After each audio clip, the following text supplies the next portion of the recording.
de Carême, la commission diocésaine des communications Sainte-Marie-Madeleine sous la Croix. C'était au cours du pèlerinage organisé le samedi dernier à la paroisse Notre-Dame de Lourdes de Lam.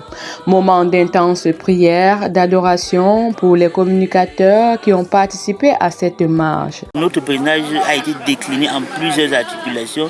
Nous avons commencé par la bénédiction des pèlerins depuis la radio diocésaine à Garoua. Et puis nous avons pris le chemin très tôt le matin, autour de 7 h pour venir ici.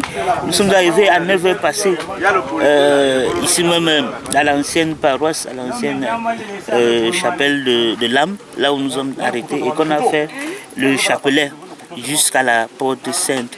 Après dans le chapelet, nous avons fait le chemin de croix qui a été suivi des confessions. Nous avons ensuite participé à l'entrée de la porte 7 de manière individuelle et nous avons clôturé cette journée d'activité par la célébration eucharistique.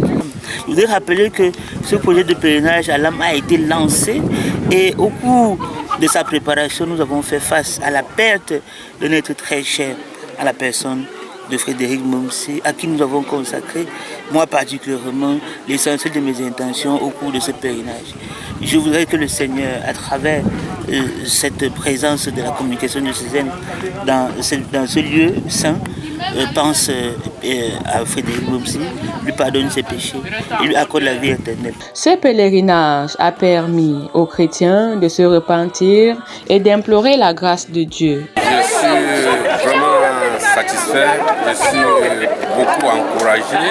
C'est la première expérience et cette expérience pour moi c'est une grosse bénédiction. Bénédiction parce que ce que j'ai vu, ce que j'ai reçu, la paix intérieure qui m'a animé pendant toute la période de la prière, du chemin de croix jusqu'à l'Eucharistie. Je crois que le Seigneur s'est manifesté à chaque pèlerin qui était ici. Je suis content d'avoir participé à ce pèlerinage à Lam avec toute la famille de la communication diocésaine. Vous savez, parfois le travail est difficile, harassant, qu'il faut prendre un temps pour venir se ressourcer auprès de Dieu. Et la porte sainte qui est ici à Lam nous donne cette occasion de pouvoir se convertir à Dieu. Et nous espérons qu'avec toute la famille diocésaine, nous allons prendre de nouvelles bases, de nouvelles ressources pour aller continuer le travail de la communication, pour faire l'évangélisation à travers la radio, à travers tous les médias que nous offre notre diocèse. L'abbé Denis Kanawissa, directeur de la maison diocésaine de communication sociale Sainte-Marie-Madeleine de Garoua, conduisait les activités. C'est avec un cœur plein de joie que nous avons effectué ce pèlerinage pendant ce temps de carême et aussi une année d'espérance, cette année jubilaire que l'Église nous propose pour recevoir les grâces venant de Dieu.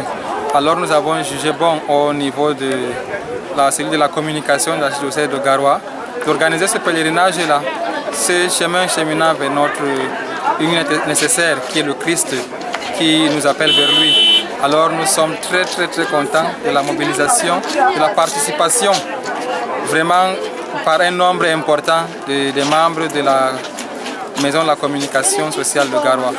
Que Dieu nous accorde ses grâces afin que nous puissions continuer notre travail au sein de la communication dans l'église qui est à Garoua et aussi pour notre propre salut personnel et individuel. Étaient également présentes à Lam les paroisses Sainte-Joséphine Bakita de Badjouma, l'aumônerie universitaire catholique de Garoua, la paroisse de Midjivine dans le diocèse de Yagua et la paroisse de Pitoua. Nous remercions d'abord Dieu qui nous a donné la grâce d'avoir choisi ce jour pour faire notre pèlerinage pour la traversée de la porte sainte. Nous sommes très contents de nos fidèles qui ont répondu présents à ce pèlerinage. Nous sommes là pour prier pour notre diocèse, pour tout le monde entier. Nous sommes venus pour prier pour que la paix règne. Rappelons que la porte sainte ouverte à Rome a été érigée dans tous les diocèses par le pape François afin que tout chrétien puisse bénéficier de ses grâces. Tous ensemble pour une nouvelle évangélisation sur les ondes de la haute fréquence.